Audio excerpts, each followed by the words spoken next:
So today we're diving into something kind of unexpected, I think. Okay. It's the power of journaling, Mm-hmm. but with a twist. Okay. We're using prompts that are designed for sixth graders. Interesting. Yeah, I so like it. our source is this website, LeStallion. They're Okay. all about journaling, and they have this blog post called 50 Journal Prompts for Sixth Graders. Okay. And it's really interesting because, like, even as an adult looking at these prompts, Yeah. they're pretty cool. Yeah, I think it's interesting how these prompts, they seem simple, Right? but they kind of force you to return to this like fundamental self-reflection Yeah. that I think we tend to lose sight of as we get older. Like, you don't really think about that when you're an adult, but yeah, you kind of lose that, Yeah. like childlike wonder and, like, introspection. Yeah. For instance, one of the prompts that asks, write about a time you felt really proud of yourself. Mm. Like, I wouldn't think of that as, like, a really deep question, but Yeah. maybe it is. Yeah, and there's a growing amount of research that actually points to the psychological benefits of even like these short journaling sessions. Really? Yeah, and there was this study by Pennebaker and Smith. Okay. It was called Expressive Writing and Working Memory. Mm-hmm. And they actually found that when people reflected on positive experiences, it actually improved their working memory. Oh, wow. Yeah, so it kind of suggests this link between acknowledging accomplishments, even small ones, Yeah. and like better cognitive function. That's really interesting. So you're saying that, like, consciously recalling those moments of, like, pride or whatever, Yeah. they could actually have an impact on, like, how our brains work. Exactly. Yeah. And it ties into this concept of self-efficacy, which is basically like the belief in our own ability to succeed. Mm-hmm. And so the idea is that by like regularly engaging with these prompts and reflecting on these moments of pride, Yeah. it can actually strengthen those neural pathways in our brain Huh. that are associated with confidence and motivation. That's really cool. Yeah. So it's like we can actually rewire our brains In a way, yeah. to be more confident and motivated. Exactly. And I think Certain. it's a really cool idea. Yeah.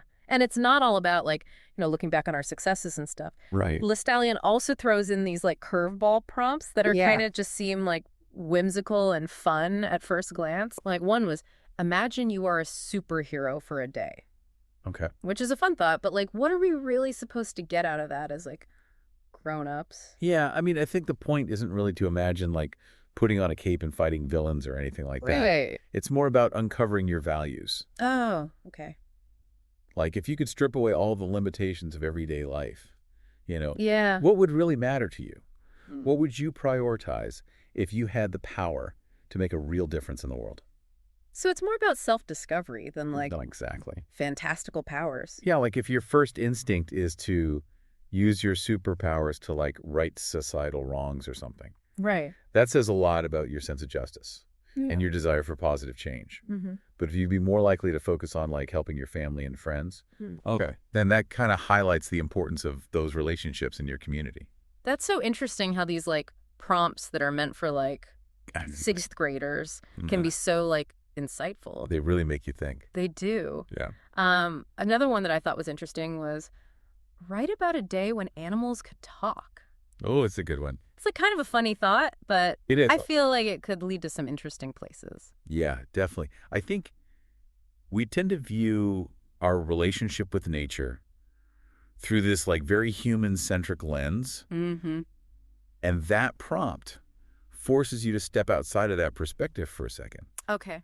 and think like, how would our interactions with animals change if they could actually like tell us what they were thinking and feeling? Right, like if they could actually tell us what they wanted and what they needed. Exactly. That would completely change things. I think so. It would probably make us really reevaluate, like, Yeah. how we treat animals and the environment. For sure. Yeah, It's a powerful thought experiment. it is. I mean, it's easy to get caught up in these, like, thought experiments and stuff, but, like, realistically, how much time can we actually dedicate to journaling? Yeah, that's a good point. I mean, I think it's really about,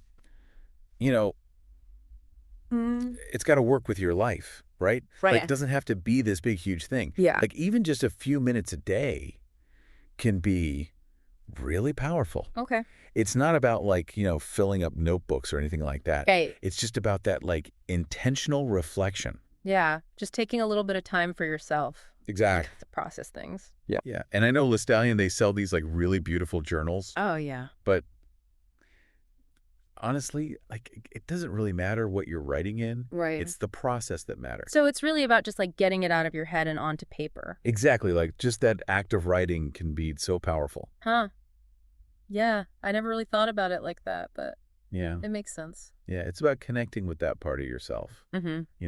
It's like curious and likes to think about stuff, Yeah, which can be hard when you're busy with life and everything. definitely. Yeah, it's easy to kind of lose sight of that. Hmm. Well, this has been a really cool deep dive. Yeah, it has. Like, who knew that sixth grade journal prompts could be so insightful? Right. Like, I kind of want to try some of these myself. Yeah, I think we should. And, like, on that note, here's something to think about. Like, Okay. LeStallion focused on sixth grade, but, like, how do you think these prompts would change for different ages? Oh, that's interesting. Like, what would you tell your younger self? Mm. Or, like, what would you ask your future self? Oh, wow. Yeah, that's something to think about, I guess. It is. All right, everyone. Well, that's all the time we have for this deep dive. Yeah, thanks for having me. Thanks for listening, and we'll catch you next time.